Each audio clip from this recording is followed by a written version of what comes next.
All right, all right. What is good, Honey Badger Nation? Man, it's my favorite. One of my favorite times in the calendar. I get to hang with my fellas, and no, don't get to see you guys enough. So I really look forward to our conversations. Yes, sir. It is always good to see you, my friend. Yes, sir. How are things in the land, Mr. Albie? In the land, they're very bright and white. So that's about 4.5, 5 inches of snow on my outdoor patio table right there. I don't know if you can see that or not. Yeah. And that's very beautiful. So I'm just going to keep telling myself it's very beautiful. Very beautiful like that. The golf course is unplayable today. No, ain't playable. No. It's very playable here today. I can tell you it was calling my name this morning. We did our little walk, early morning walk. I can tell you what, if you go on a walk with Michael Reese every day for an hour, it gets real interesting. The things that get covered, he's been saying it the whole time. He's like, we just need to make this a podcast. Because you imagine what that's like, an hour, and actually it's about an hour and a half every day to kick off the day. But it's good. That's what Garrett White does that every morning, right? He goes on his walk, but he's always talking to one of his leaders on that walk every morning. And so he uses that time to communicate and have a conversation with his leaders, which is pretty powerful. Who is it? Who? Garrett White. Nice. Yeah. I like it. That's a great point. It really is. Be easy, you guys, at that time to, have those conversations. It's good. Man, oh man. First month of the year is under wraps and into February. What any feedback or any ahas or things so far this year as we're heading into February, kind of on your guys' mind? All I can say is the time to strike is now when it comes to age and attraction. I mean, I've never seen the number of names of the quality of those names and the buzz right now. It has never been like this since we've been in the company. And we've said a couple times, like, man, it feels like it's about the tip. It tipped. I mean, it's now's the time. That's what it feels like to me. I can't speak really to the residential real estate side of things yet for the year. But I can say this: if your focus is age and attraction, this is the best I've ever seen it as far as timing. Yeah, I would say, in speaking to that, and a lot of people that come on here and watch and listen and take notes and start to develop your own questions for us. Start thinking in the context of what, we may overuse the term add value, although I don't know that we can overuse it because it is what we do. But if you want to get more specific and you really are serious about your age and attraction goals for 2021, start asking the question of what can I do to help this person solve their biggest problem in their business. Right. Start there. And stay there. And what will start to happen is you're going to start to all of a sudden find the resources that you need to help solve their problem. And if you don't have those resources, then reach out to us and we'll share with you with the stuff that we're doing or whatever, but find solutions to problems. Right. That's it. It's that simple. I think too, Al, it's just because this is just how we've been wired and conditioned and pushed each other so much over the years. Had a great conversation with Michael Foster and Scott Vosberg this morning, and just loving kind of the direction and things they're doing. And they're talking to an indie broker. Kyle's been helping them. Obviously, Kyle's in their immediate upline, and really getting to the root of the problem. But we were talking, and I said, "Did you ask the guy what his goal is? And where does he want to be in 3 years?" I mean, you can hit him with that question, right? It's like, where do you see yourself? What has to happen for you to be, in a place with your business and your life, your personal life, to be happy about your progress. What's the goal? What are you trying to accomplish with this? And for us, that's instinctively where we always go, but for most, they don't, right? And so I think that's a good nugget in their conversations is really not only uncovering their problem, but also uncovering what's the goal. And they'll find too that a lot of people don't even know what their goal is. Yeah. So, helping them with that as well. Man, that. I'll tell you, Al, man, your boy John Rulin has been like, it's one of those things, right? It's the whole reticular activator fires, and you're starting to think about that. And cause John Rulin is Giftology. Yeah.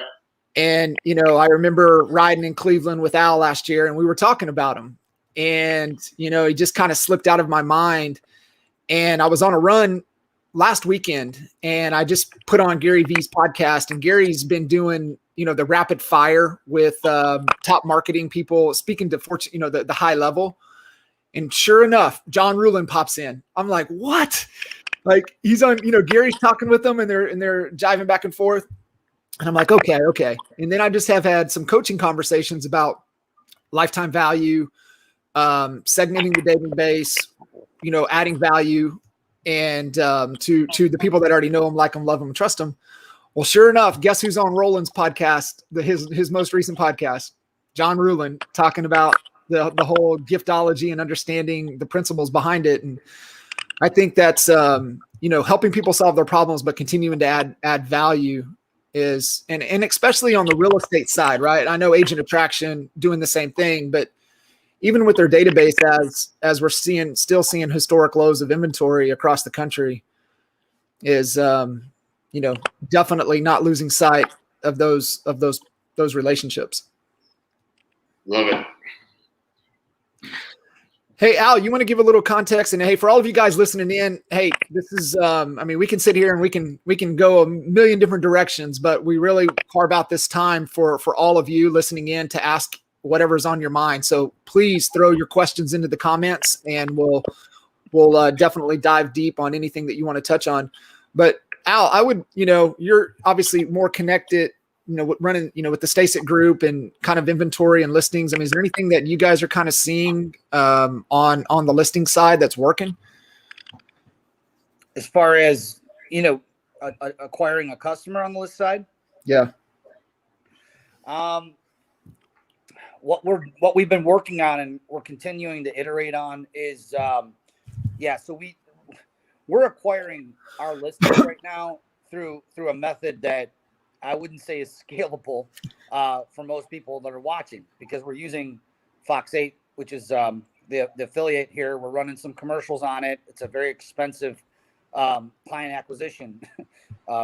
But what we are doing right now with Andrea and Woods is we're iterating on, running cold traffic to the cash offer funnel. And the first step in that process was last year in 2020, getting as many of my agents certified as possible on the Express Offer platform. It's just kind of a step one.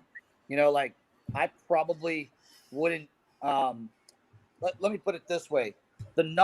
Jay, remember when you guys coached heavily on the guaranteed sale, unique selling proposition, the USP, which is I'll sell your house or I'll buy it? Right. The number one problem we saw our clients having issues with was up in their own head and getting around the whole thing of, well, yeah, but I don't want to buy all these houses. And they just didn't get it. Right. You weren't going to buy a bunch of houses. That's not the goal. But by running that, you're going to run across a few deals that you're going to want to buy. And or that your number one investor would want to buy. Or that. And so I think that in bringing it full circle, where that universal offers changed a slight bit to, get up to 3 cash offers in 72 hours for your home, that I believe it's a better unique selling proposition. It's a better offer for the seller ultimately, right? And because of Express Offers, we can deliver on that promise. So I would tell people that, get certified in Express Offers, know it inside and out. You may never even have to put offers through it, I wouldn't say never. I think Joel we've been doing it for, I think 3 months now, 2 months maybe. And I think Joel's maybe put 1 or 2 through that process, not many at all. And we've gotten over 100 some seller leads from it. The thing that we haven't been able to nail yet is the ad. So, we're driving traffic organically through the television commercial, but we have a celebrity endorser who's helping with that, and that's not the same as running an ad. So we're working on, and when we nail it, we'll share it with everybody. But right now, running cold traffic to the cash offer funnel hasn't converted how I would hope it would, but we're not giving up on it because I do believe that's the offer. I believe that we just have to have a better ad, whether it's a static picture ad versus a video ad versus whatever it needs to be. We're going to figure it out, and we'll share it when we have it nailed. Love it. It's awesome. What up, Andre? Good to see you. I'm glad you're tuning in. Mr. Corey Campbell. Got a few other folks hanging out with us. Man, ask your questions. What's ever on your mind? We can talk business. We can talk agent attraction. We can talk the GOAT this Sunday. I hope he adds number 7. I love watching greatness. And it's just like, I don't know. Yeah. Well, football if you want. Kurt Singer, I didn't realize. So Kurt Singer texted me the other day because he's like, I'm a Tennessee fan. I'm like, what? Why the hell are you a Tennessee fan? So I got to looking. Of course, Heupel's now the head coach. So I said, how cool is that? How cool is that? So Zach, how else does the value proposition work if you're not putting it through express offers every time? Do you also have investors willing to make cash offers? Well, the reason that you won't have to put it through it every time is because the first step when a lead comes in off the cash offer funnel is to qualify it. And one of the qualifying questions is it more important for you to sell fast and for cash where you might only get 70 cents on the dollar, 75 cents on the dollar? Or is it more important for you to get a top dollar and go through the process of actually listing your home to put it out to the masses?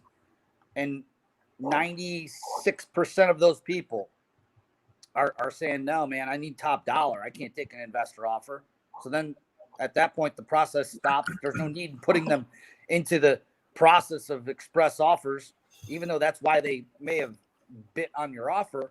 That's where you take the sales hat off and you become an advisor, and you advise them as you would your own parents if they were going through the process.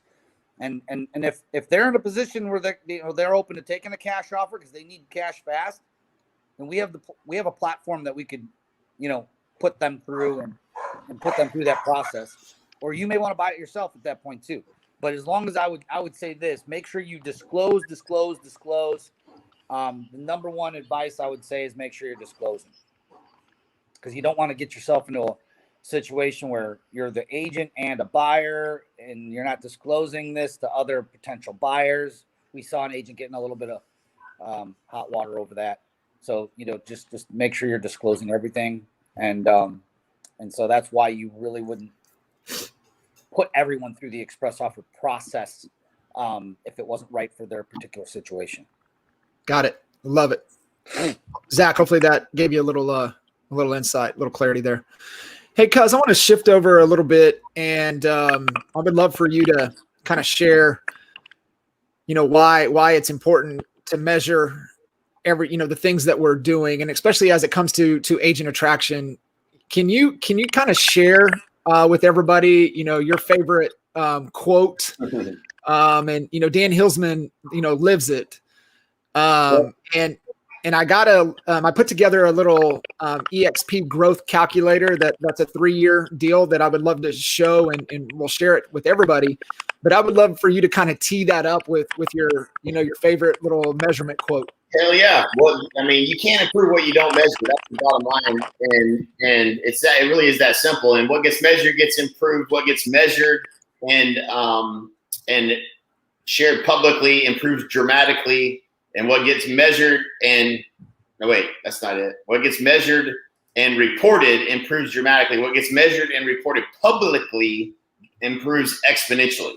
And it's just, so we've seen it. You can look at that in any area of your life. You know what I'm saying? We've seen it, the impact of that, and everything from losing weight to what, the number of miles you're posting and posting your calories and your intake every day. Like when you got to share that publicly and you put it out there like that, it changes behavior. And there's no question that, and that's why we have a wealth chart. That's why we have you print out the wealth chart. That's why we want to see you share the wealth chart. And I think when you see the evidence, Dan Hilton being the great example of it, he's done the best job. He's the only one in the entire group. In this entire group, all of you should be ashamed of yourselves. Dan Hillsman's the only one that consistently every month updates his wealth chart and posts it publicly to the group, holding himself accountable and holds him accountable, and also holds every one of us accountable to helping him make sure he accomplishes his goal. It's just it's the way to go. There's no doubt about it. And so, I had a conversation with with one of tremendous influencer icon, in the real estate space. And we were having the conversation of those that have more than 200 in their organization. How many are growing at double-digit month-over-month growth rate? And his response was, he goes, I can't find many.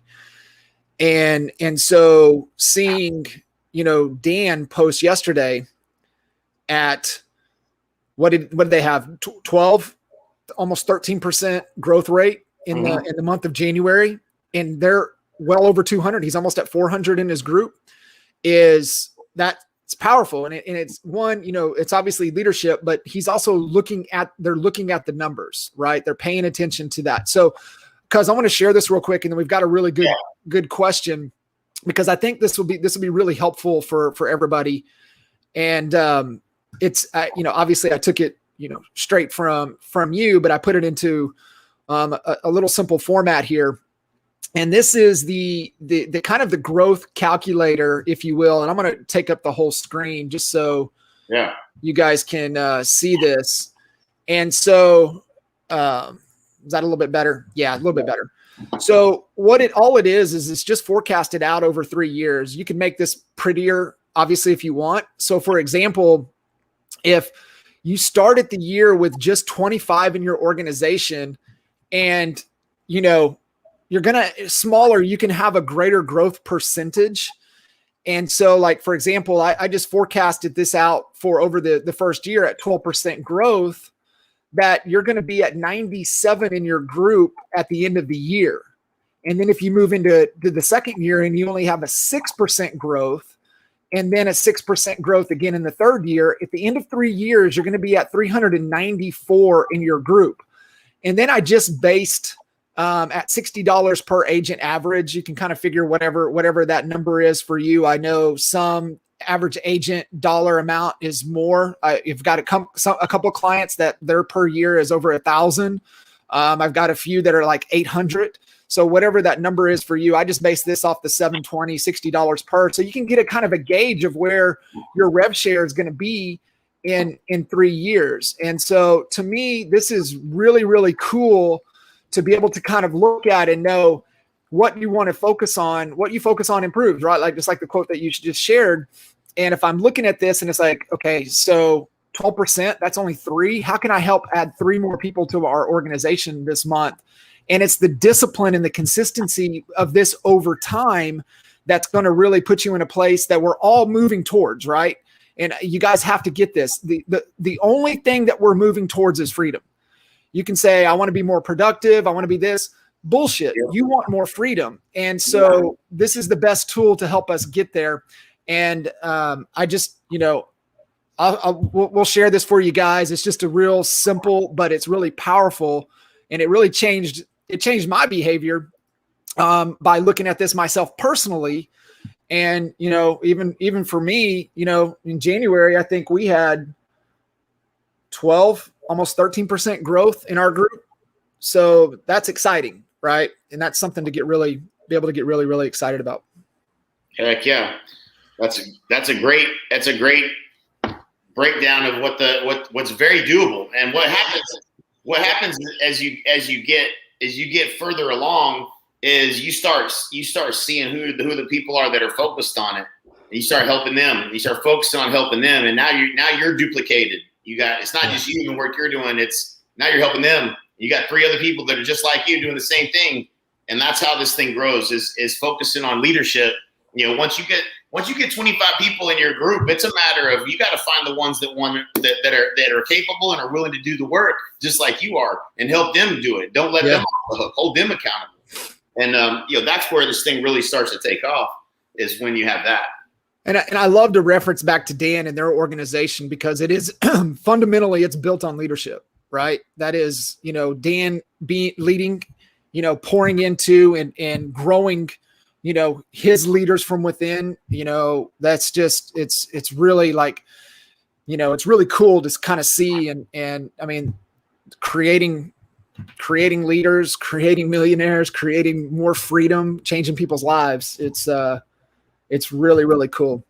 It is.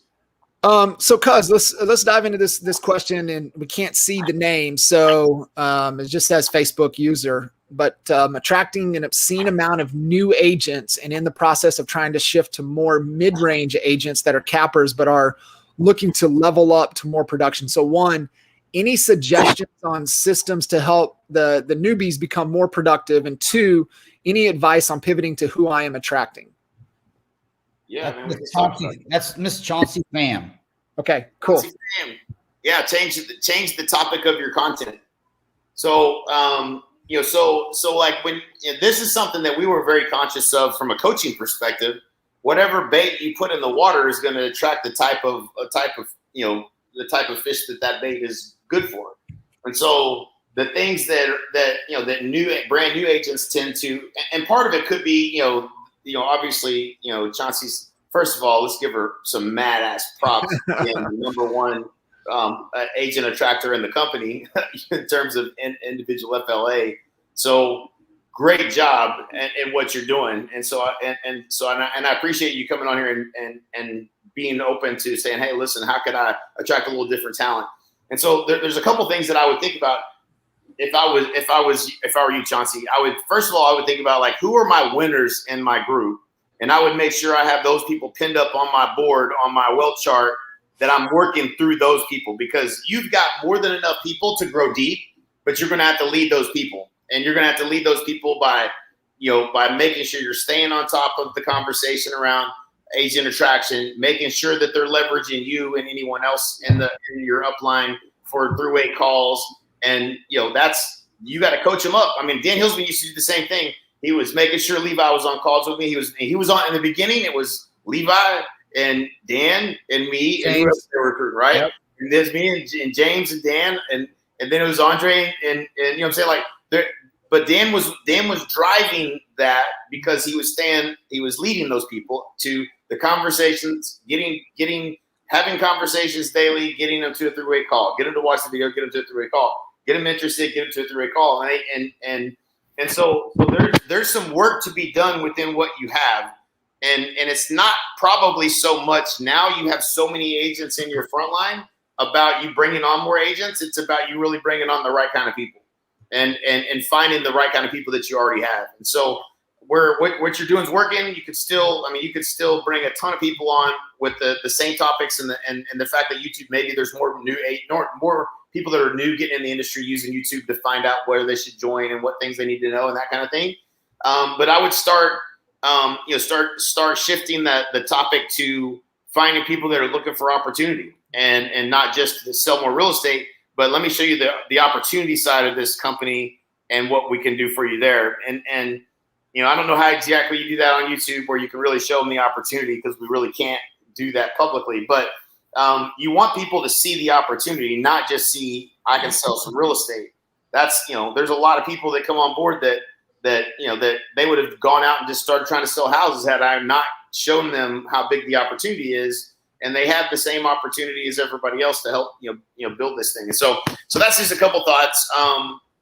You can always change your content to talk to people that identify what's the biggest problem when when you're at 35 deals, or if you're stuck, we say this all the time, but if you're stuck between 10 and 25 deals, you are primarily stuck because you don't understand sales and marketing. If you understood sales and marketing, you would be running ads, generating leads, and closing more than 10 to 25 deals. That's the gap. And it's a sales and marketing gap. It's not just marketing. A lot of times they don't know what to say as well. And so it's sales and marketing. So they need both. One of them is what I call the insanity offer. When you watch on TV and you see the insanity offer and it's the workout and they're doing the workout on TV, you didn't buy that thinking that it was going to be easy. You bought that knowing your ass is going to have to work. And that's the insanity offer. Not everybody buys the insanity offer. Nope. But some people do want to get trained and they need the sales training. They know they need to know what to say to hit the phones and be successful in real estate.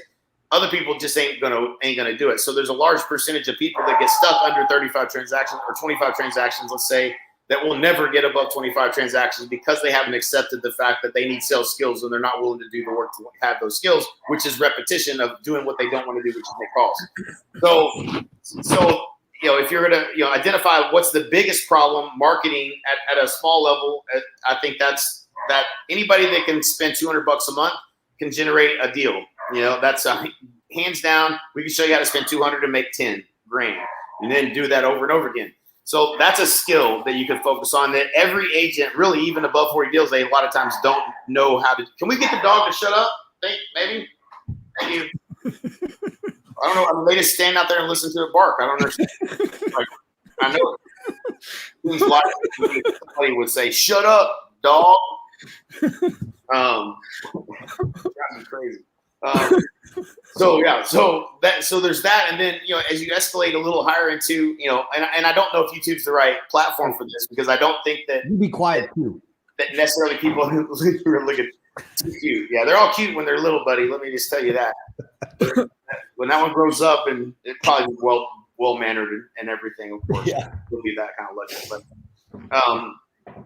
focusing on what are the problems that you have when you're doing 50 or 75 transactions? Well, you're so busy you ain't watching YouTube videos. That's part of the problem, right? Like, they don't take the time to look. They're just busy. And so until they tap out and go, I'm tired.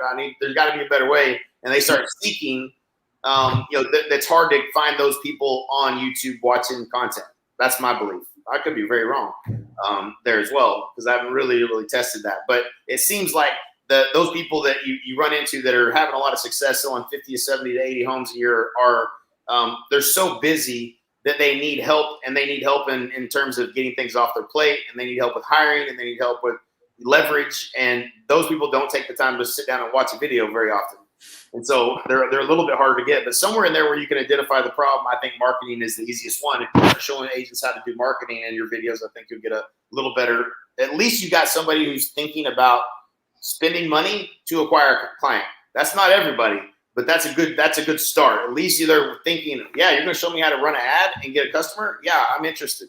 Right. So that's just where I feel like the most universal offer we can make is teaching people marketing. Yeah, that's gold. You helping them solve a different problem, right? And they're getting to that point. And you guys in the resource, in the files, have access to our 8 stages, right? And so if you guys go download the 8 stages of the real estate business, you can identify through there where we're working with thousands of agents over the last 15 years. We know the problems. We know the struggle to make the jump from one stage to the next. And so you can kind of look there, and then you can, create, the activities or help create the content that solves those problems for them to make that jump. That's a huge distinction, John. Obviously, we use that to help agents come to their own conclusion of where they're at in their business, so that they can actually get clear and have an awareness of where they're at and what really the problems that they need to solve based on where they're at. But that chart is excellent for reverse engineering the process of finding out who you want to talk to and how you want to talk to them and what problems that they're trying to solve. Yeah. Brilliant. There's a agent on here. Well, first of all, welcome, Paige. Is it Hewitt? Paige Hewitt. Welcome to Honey Badger Nation, Paige. She's a broker and she just came to EXP last week. So welcome. Welcome. Aboard. She said, I'm curious if it is important to evaluate the quality of a potential downline recruit, or is it quantity? I'll start out by saying we want to eliminate the word downline from our vocabulary. We can use it in our little group here, but we don't want to use that really publicly because it tends to be frowned upon. But what we would say is, of course, it's all about quality. Nothing works unless we get quality agents who are productive, which is kind of what this entire last few minutes of conversation has been about. Helping agents become more productive, more successful. And I would say, kind of going back to Chauncey's, I think we know what her dilemma is. And part of it, yes, is her message to the market, who's hearing it. Those are the people that she's attracting. But when you think about the real estate industry as a whole, there's so many real estate agents who fall into the category of 0 to 10 deals. It might be the biggest bulk of agents that are licensed. Would you guys agree with that? Or yeah, the average last year dropped from 4.1 to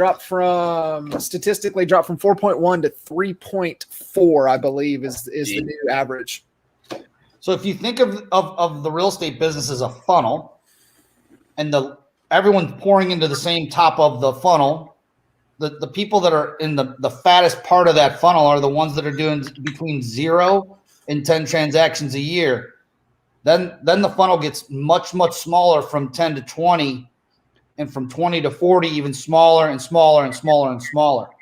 So, depending on how you want to identify quality, which I think a lot of people would identify a quality agent as someone who, has a decent amount of production, then I would say, be careful if you're gonna move your message to a different message to attract a different type. Understand there's gonna be less of them. So right now, it's easy to get brand new agents. It's easy to get agents that aren't doing anything, right? That would probably be the easiest thing to add. But yeah, we made a major shift. I shouldn't say that. We came out of the gates looking for people that wanted to grow. Our criteria have always been humble, hungry, and smart. In other words, we don't want window lickers.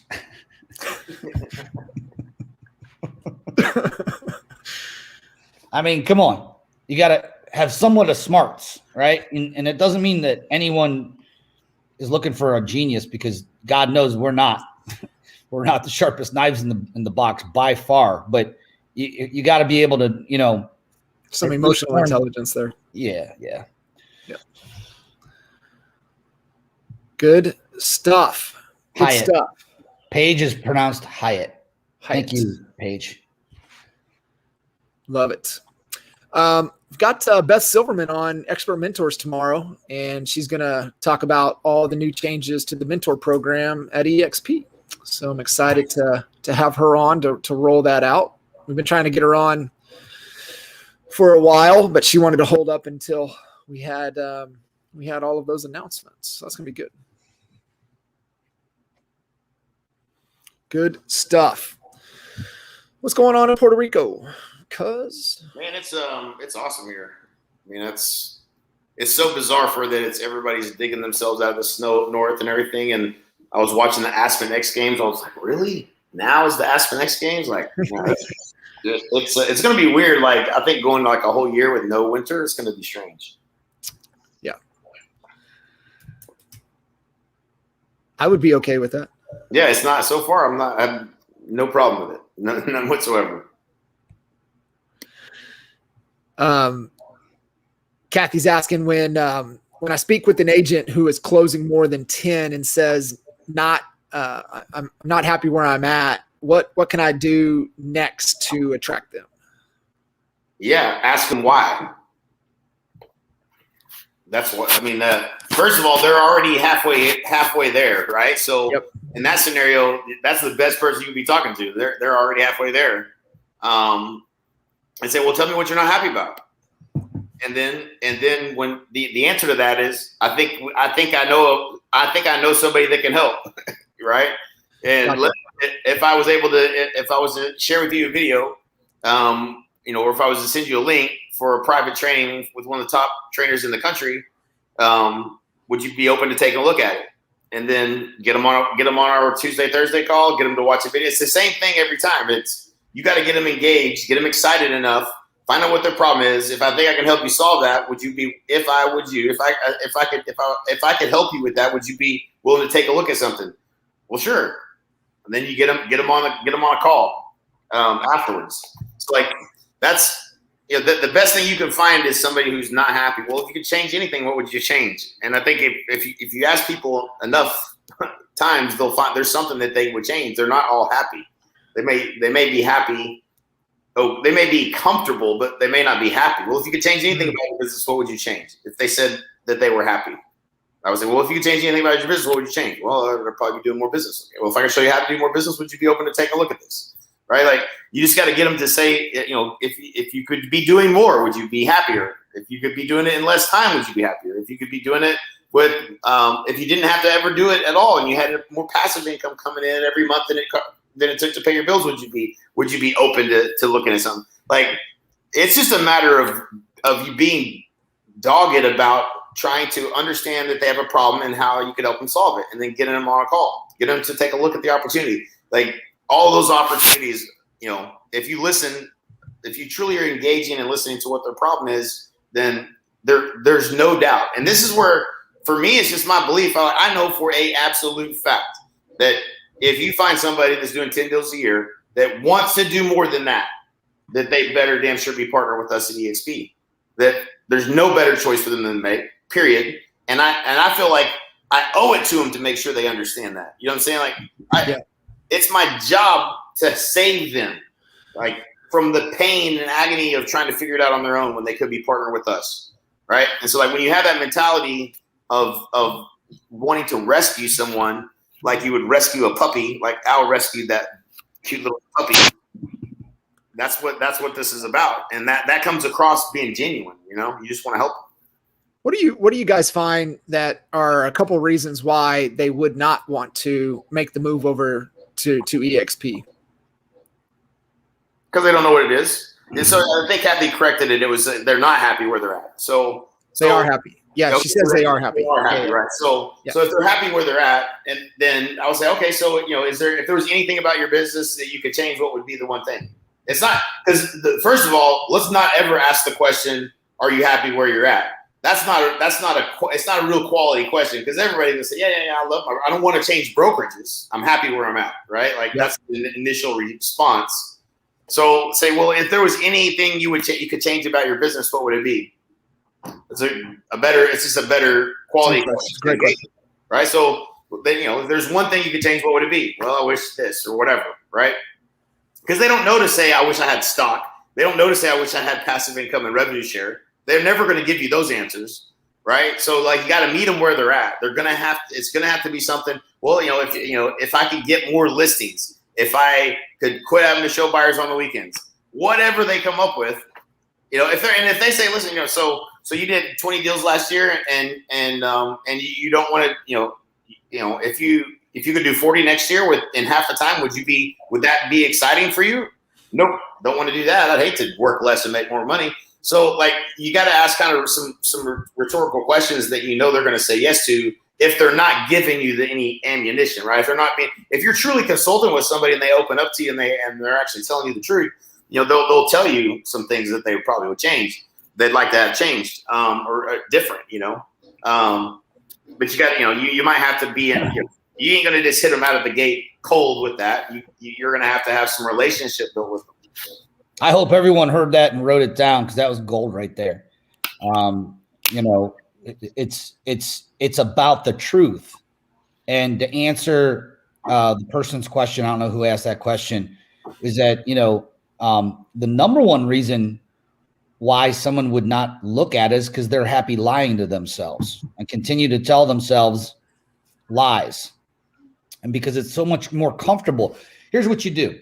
When you're in your comfort zone, you will lie to yourself so that you don't have to step outside of it, because outside of it is scary. Outside of it means, oh my gosh, I may I may squirm a little. I may actually experience a little bit of pain. So I'm just going to stay right here and lie to myself and tell me everything is okay. And what Glenn referred to that is Coasting. Coasting. Thank you, Jay. And we know that we've all coasted, and coasting is the first step before you start to experience pain, but you just don't know it because you're coasting, and it's all nice and comfy in that cozy zone, right?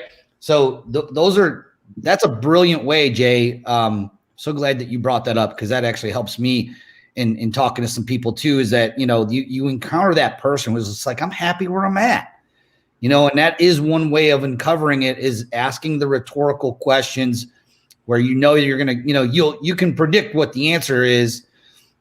And if you don't get the answer you're looking at, it's time to move on to the next person. Yeah. Next. I'm not going to waste any time. I mean, I got about this much of this much patience with somebody who doesn't want to share with me what their true goals are.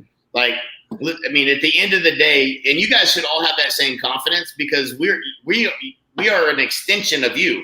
So even you don't have to know all the ways and all the answers and all the things. All you got to know is that I know some people that can help, right? Yeah. Have that level of confidence. And when you have that level of confidence, it's going to come across. So, like, if you believe that if somebody was to get on a call with one of us, that we could help them, and maybe you don't have that confidence that you have all the skills to help them, but you know that we could, then you should have the same confidence that we would have in that same situation, because you know that we could help them. And that's the mindset you want to have with people. And not, that's it comes across. People can tell whether you have confidence in what you're saying. And trust me, there's not anybody that's going to get on a call with us that's not going to get off that call and be like, they could help me. They could definitely help me, right? Like, huge thing, mental shift that you got to make. I think too, cause maybe one of the thoughts too, like you said, next is, if they're not growth minded, right? Mm-hmm. That's it. Because here's the reality. If they're not growth minded, there is no chance at a relationship with us. No. And so just like, don't try to, you can uncover growth minded pretty quick. And if it's not there, don't get hung up trying to, you're going to waste your time. You're going to get frustrated, and, ultimately might just give up on the whole process and start telling yourself lies. Oh, this doesn't work. It's like, no, you're just talking to the wrong person. Yep. I mean, I feel for again, who answered it? I don't know who asked that question, but I feel for you, because I've ran into situations where I've been working on someone for over a year, had them on multiple calls with multiple people on the executive team, and going round and round and then getting them right to there. And then it's like, they're hot, they're cold, they're hot, they're cold.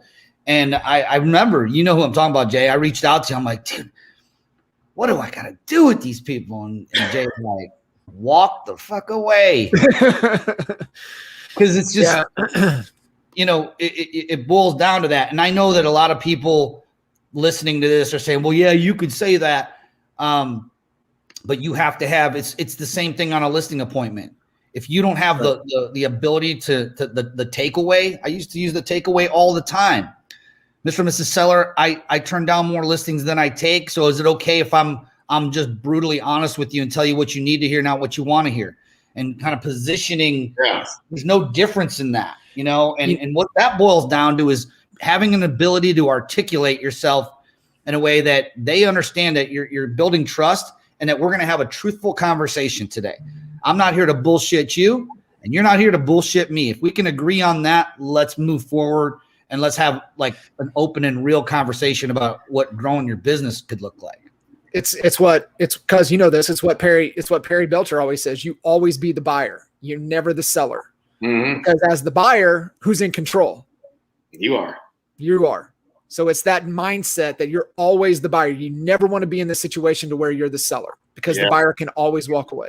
That's it. I like that. That's so good. That's Perry 101 right there, man. He preaches that. Always be the buyer. Walk away leverage, baby. Walk away leverage. That's a nugget. Yeah. That's a nugget. So I think that's the biggest thing for all of you guys listening in as it comes to anything. And it's what we tend to focus on a lot, and that's mindset, right? And you just have to have the right mindset and belief, and just know that what drives our beliefs is the way we think. And the way we think is driven by our condition and our environment. And just know that you guys are in the best of environments that's going to allow you to think the way you need to think, gonna change your beliefs, and allow us to have better feelings, better actions, and better results. So right things, right order. You hear that, Peloton? Let me hear you, Peloton. Al's addicted, man. He's hooked. He's a Peloton. That's We awesome. looked it up before the call, Jay. We looked up the definition of Peloton. What is it? And it's the main field or group of cyclists in a race, but it also literally in French means ball. And John, why did they call it ball? Because it cuts on resistance. And Yeah, it's just the massive energy, right? You can put out less effort and move faster together, right? Reducing drag. And so that's why the racers, and you'll see them even in running and everything, right? Why they group together. It just allows them to put out less effort and continue to move forward. So they just call it cycling space, Peloton. So amazing company. One big fire. All that energy together. Yep. It really is. Really powerful. Talking about amazing company. Pay attention to what Peloton's doing. Whew. Yeah. I got to jump, boys. I got a boatload of calls after this. Right now is the time. OneBigFireLive.com. Is that right now? Oh, I got one more hour. Never mind. I was about to jump. It's at 3:00 my time now, so that would be in 2 hours or 1 hour. Hang on for a second, Al. If you want to jump, I just want to talk the Mastermind in St. Thomas. Just kind of throw that out there for everybody real quick.